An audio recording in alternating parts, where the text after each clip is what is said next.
The three levels of suffering in purgatory.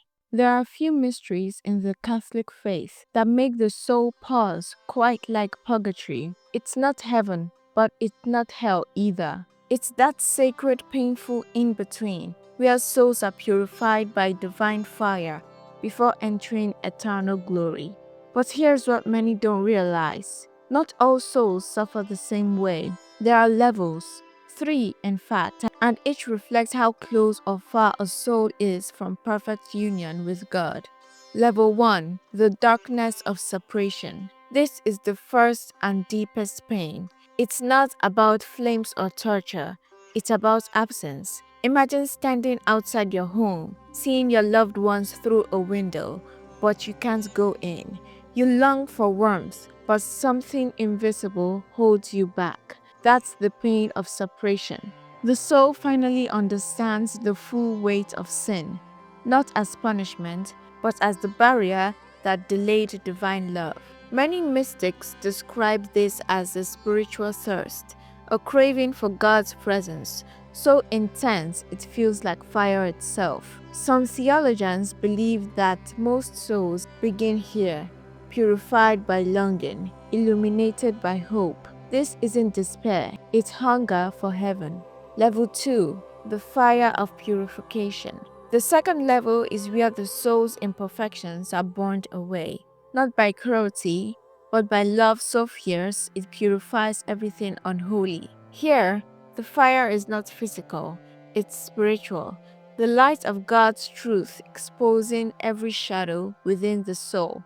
Saint Catherine of Genoa once wrote that this fire is the same fire that burns in heaven. The difference: in heaven it delights, in purgatory it cleanses. This level is for souls who loved God sincerely, but carried stains of pride, bitterness, or attachments they never let go of. Here, those attachments melt away, slowly, tenderly, painfully. Every second feels like both agony and healing. Think of gold being refined in a furnace. It doesn't scream because it's hated. It glows because it's loved, enough to be made pure. Level 3: the bright edge of heaven. This final level isn't pain as much as holy longing. The soul has already been cleansed. It's now waiting at the threshold of paradise. There's still a trace of yearning, like the final moments before sunrise after a long night. Here, the soul is filled with gratitude. No more fear, no more shame, only anticipation.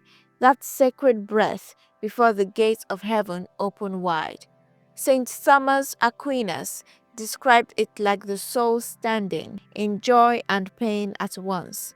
Pain because it still waits, joy because it knows the wait is almost over. This is the level of radiant peace. The soul knows it's about to see God face to face. Stories from the lives of the saints tell us glimpses of these souls. Saint Padre Pio once said that souls from purgatory came to him asking for prayers. Some appeared sorrowful, others peaceful, depending on how close they were to heaven. He called purgatory God's hospital for the soul.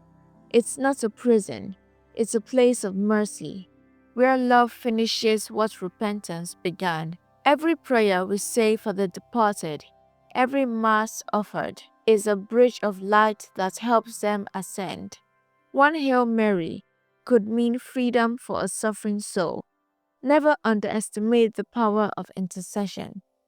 Purgatory reminds us of something we often forget: that God's justice and mercy are not opposite, but two sides of the same love. Suffering there isn't punishment, it's preparation, and the fire that purifies is the same fire that will one day embrace us in heaven. So tonight, light a candle, whisper a prayer for a soul in purgatory, because somewhere beyond this world, that prayer might be the final spark that opens the gates of eternal joy. God bless you.